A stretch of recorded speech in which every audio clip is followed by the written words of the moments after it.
Dr. Raghuvanshi, fantastic to have you back. Thank you for joining us. I always look forward to our interactions.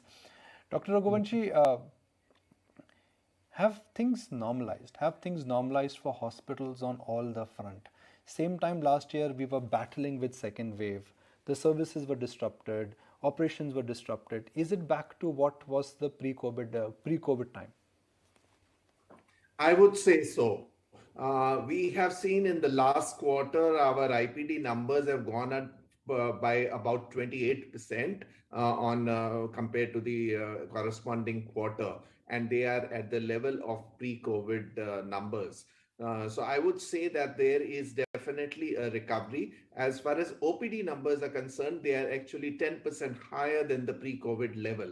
So I would say the normalcy is coming slowly but surely. Uptick also coming on the medical tourism front, that had become a mainstay for a lot of hospitals. Yes, so medical tourism also has been recovering at a very significant pace. The last quarter saw nearly normal numbers, certainly at the level of the pre-COVID level. But I expect those numbers to rise even further in terms of quantum. In terms of percentage, they would probably be remaining at the same similar level as pre-COVID. So, which was for us about 10% of the total revenue. So I see that that part is also recovering significantly as well. We have an estimate from Jeffries, Dr. Gavanshi, and that estimate is there on your screen.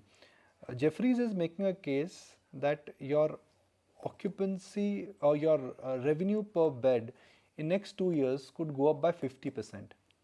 Are they thinking right? Are you thinking on those lines? Are markets right in assuming that? So as you would have noticed that our average realization has been going up quarter on quarter. There were unusual situations like we had lower revenues coming from the COVID patients. Medical admissions were higher in couple of quarters. But in spite of that, if you see a trend that the revenue has been increasing in terms of the RPOPs.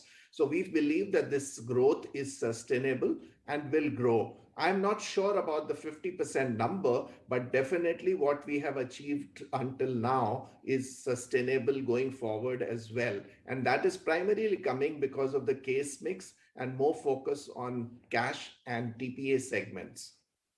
Drop in the diagnostic business, and I'm just going to benefit of our viewers. For hospitals, the diagnostic business during COVID went higher. Testing, COVID testing, additional blood testing. It was just not RT-PCR. There were other tests also where price was not capped but demand was high. Diagnostic business did well. What will be the drop in diagnostic business?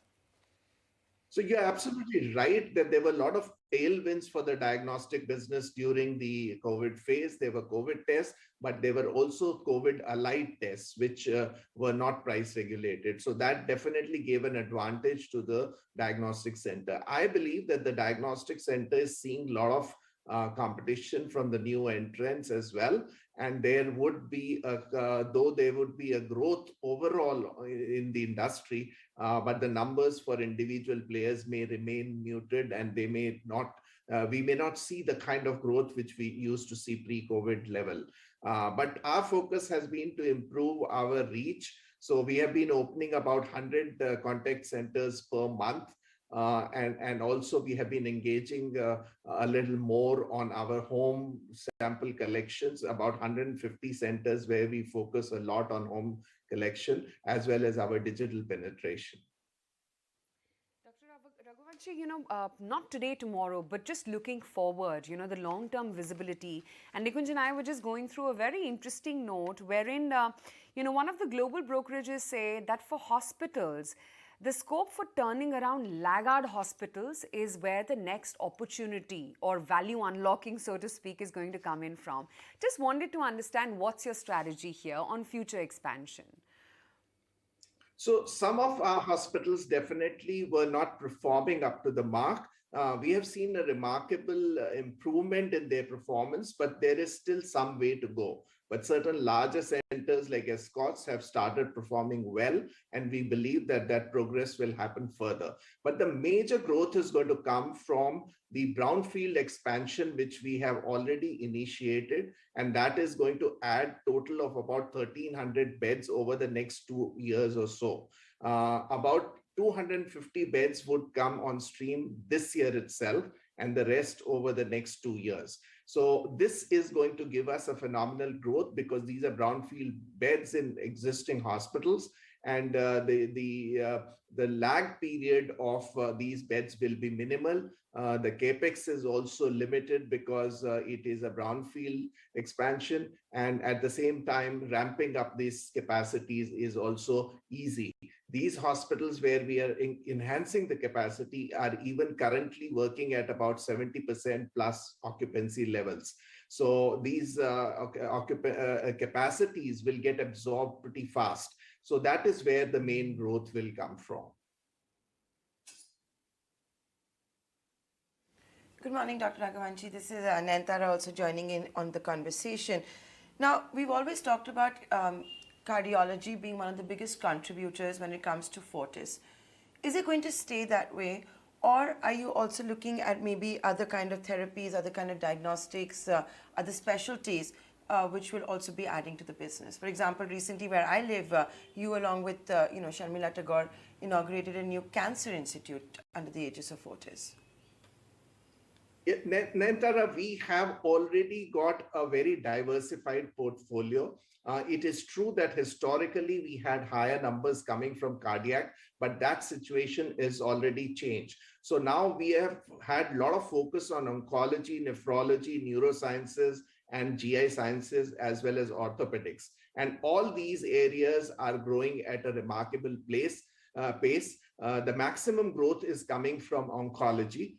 And we believe that we would have a well-diversified portfolio. Cardiac will remain an important area because even internationally, if you see, most general hospitals would have about 30 to 35% of their revenue coming from cardiac services because that's the nature of disease.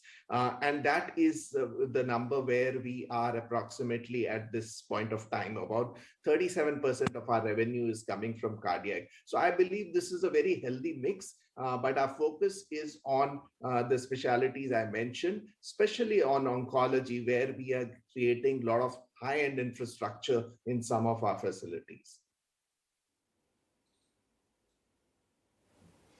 Dr. Raghuvanshi, obviously, like all other sectors, like all other companies, we saw hospitals also do a lot of cost saving. There were no other options.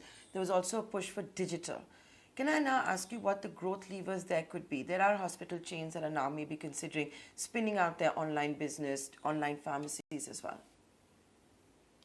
Yes, so we were not in online pharmacies or even offline pharmacy business, except for the pharmacies which are located in the hospital. So that's really not a consideration for us. We believe that digital is going to be a major tool of engagement, but we are not essentially into digital business. We are into tertiary, quaternary care, episodic care, acute care. So those areas will remain focused into the hospital, but the engagement through the digital channels is going to be an important part. So we are developing our digital channel deeper. We already have an application, which we are going to expand. The service offering on that also we will expand, but certain areas like home care, we will not do it ourselves, but we would rather collaborate with some other providers. And that's how a comprehensive service would be given to the patient, including the pharmacy services. Other than that, we also believe that we would be currently what we see is that that about 7 to 8% of the volume is coming through the digital channels. So that is certainly going to be an area of focus. Dr. Raghuvanshi, I'm going to skip the mandate and ask about the open offer case where legally the decision has not been done.